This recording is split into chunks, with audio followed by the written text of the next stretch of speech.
Hey, Trojan family, what's going on? Welcome back to the USC LAFB show here on the LAFB network. I'm your host, Ryan Dyrud. I feel like it's been a while. I took yesterday off. It was many of you know I'm out in Colorado for my sister's wedding, and yesterday was the actual wedding. So, took the day off.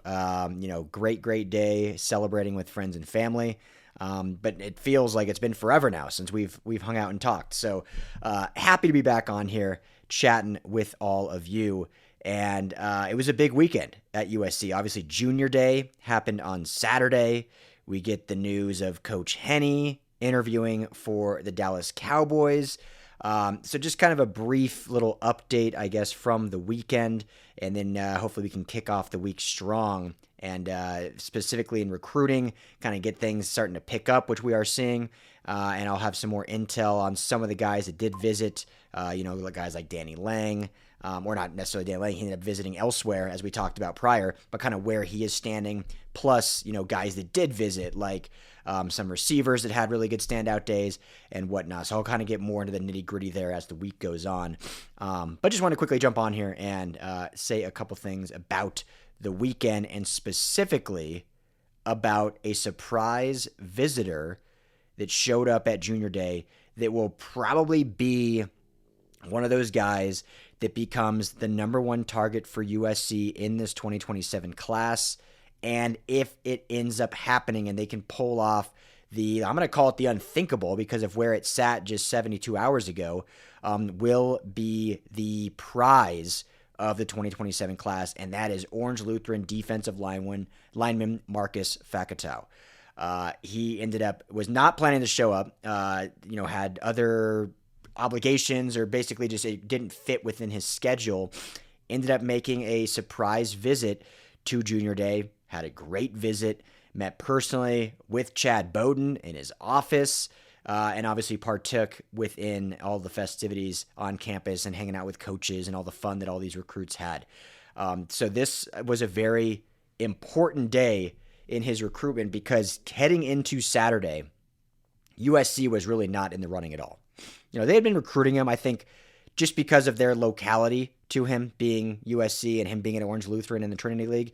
They would always be on the radar, but they were not in the same stratosphere as some of the other schools, specifically a school like Notre Dame that probably even still after this weekend seems to be the leader in the clubhouse. But this Saturday visit, I think, was monumental in opening the door and putting USC back, or maybe for the first time, kind of within the running, in the race. Before they were just a kind of a spectator that maybe was had a good relationship with him, but they weren't actually running in the race. Now they are running in the race, which I think is great considering how dynamic of a player this is. Those that don't know about him, he's 6'7", currently 295. I think he'll certainly put on a little bit more weight and be over 300. He reclassified from 28 to 27, so he should be going into his junior year, but instead he'll be going into his senior year. And because of that reclassification, as we all know, we've seen it now with Jakeem Stewart. We've seen it with Boobie Feaster. We've seen it with others. They reclassify. We've seen it with RJ Sermons. Because of the age and depending when the reclassification happens, they kind of drop in rankings. Like I believe he was the number one prospect in the 28 class.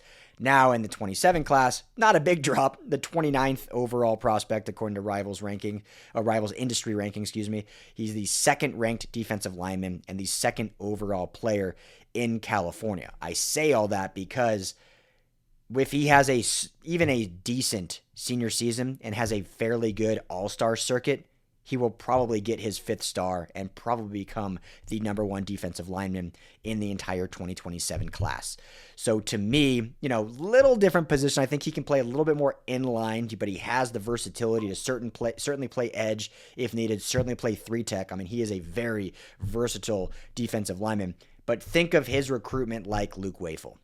This is a guy that if USC goes all in on, he is a game-wrecking defensive lineman. And we know in not just college football and the pros, everything, like the receivers are nice, even the quarterbacks are nice, but you got to win in the trenches. And USC did that in the 2026 class with Wafel, with Winfield, go down the list, Tom Tapui. You look at the offensive lineman with Kenai Pepe and Brett Colajay. You can go down the list of that.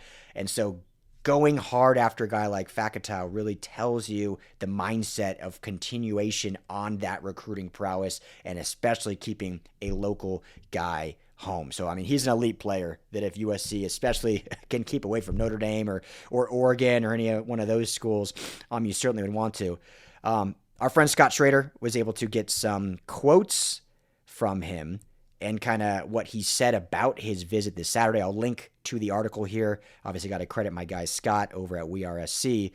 But when asked about, what this kind of meeting meant, he said, this is Fakatau saying, honestly, yeah, that meeting definitely left a good impression. I might be releasing my top 8 tomorrow, and USC might end up finding their way into that top 8. Gotta love the cockiness, right?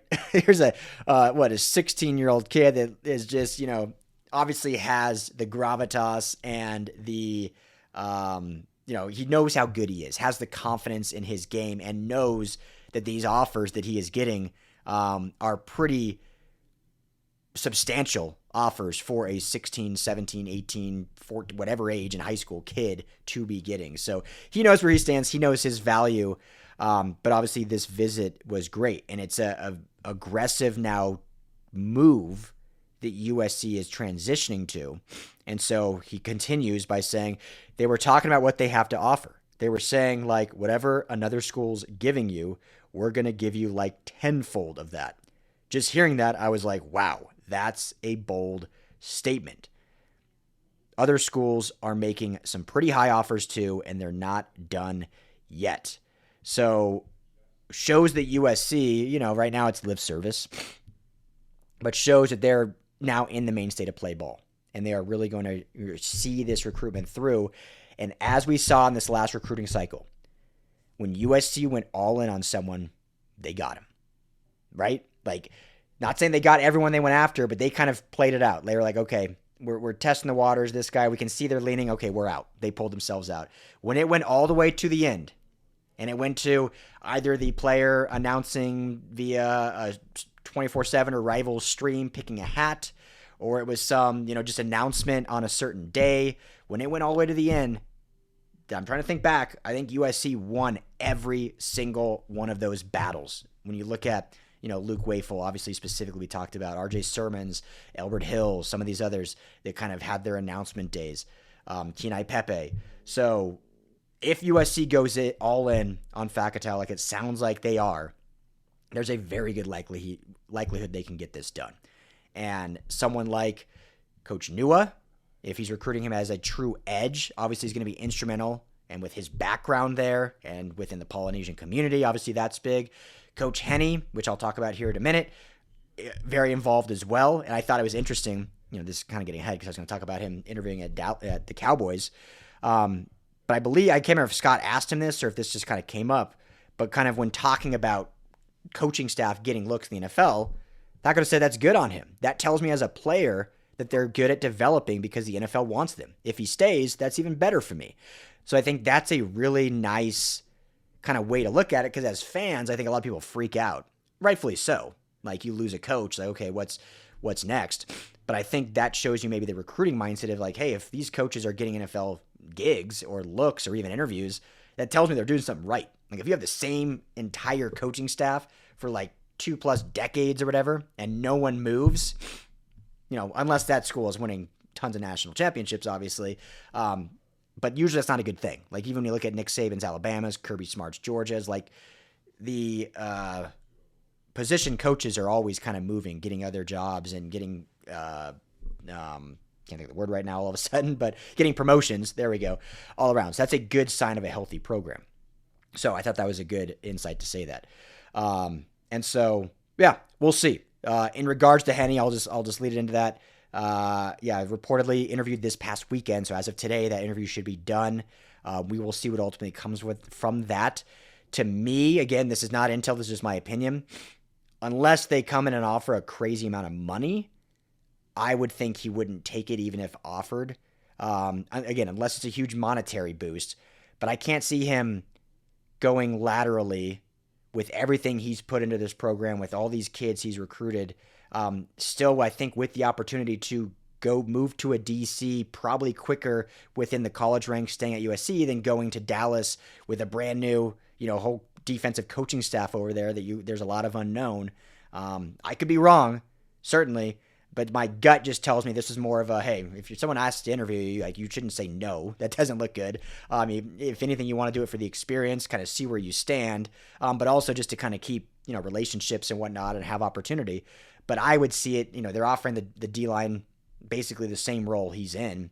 And so I would think, unless, again, it's a huge pay raise, regardless, he would stay. But we will see. We shall see, but it looks like the defensive staff is certainly coming together. He's kind of the last cog to see what ultimately happens. Now, he was at Junior Day, so if anyone was concerned with that, he was there with all the recruits. Same with Trevon Reed. He was there. Trevon Reed, obviously very much locked in.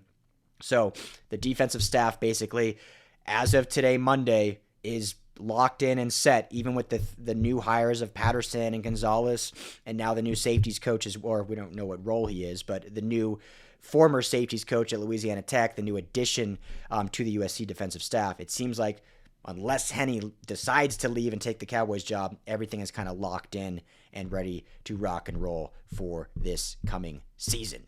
So there you have it. Marcus Fakatow. We will see how this progresses. Coach Dog is obviously big in his recruitment. As we know, he is maybe one of the most elite recruiters in the Western region. How important he is to this staff. Like, he is absolutely integral to this staff. And I think we can see Coach Nua is really integral too, more behind the scenes than maybe he is given credit for. So those two will certainly be kind of the lead guys for Fakatow, with Coach Henne, as long as he is here still, which I believe he will be, and obviously with Lincoln Riley and with Chad Bowden. So we shall see. But we'll get much more into the more nitty-gritty of kind of how Junior Day went, with maybe some more individuals, and then just some other recruiting news throughout the week. So thank you, family. As always, I apologize for the 24-hour hiatus, but good to be back. As you can tell, still battling a cold. It almost got worse yesterday. So hopefully I'll have my normal voice back here soon. But hey, for now, we roll on. So appreciate you, family. As always, fight on.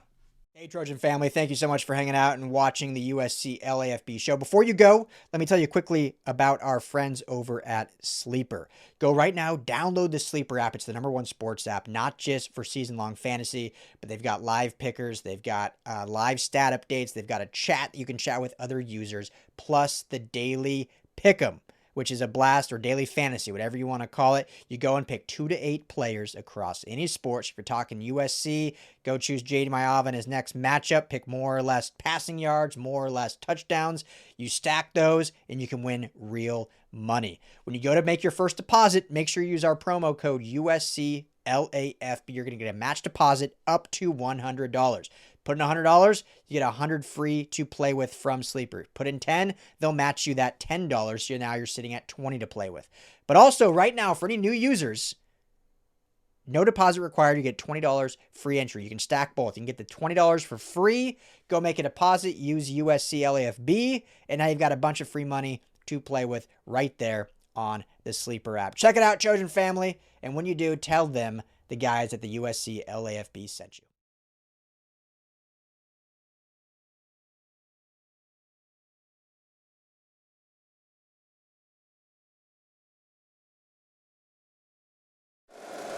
If you like the show, please take a moment to rate, review, and subscribe. It really does help the show to grow.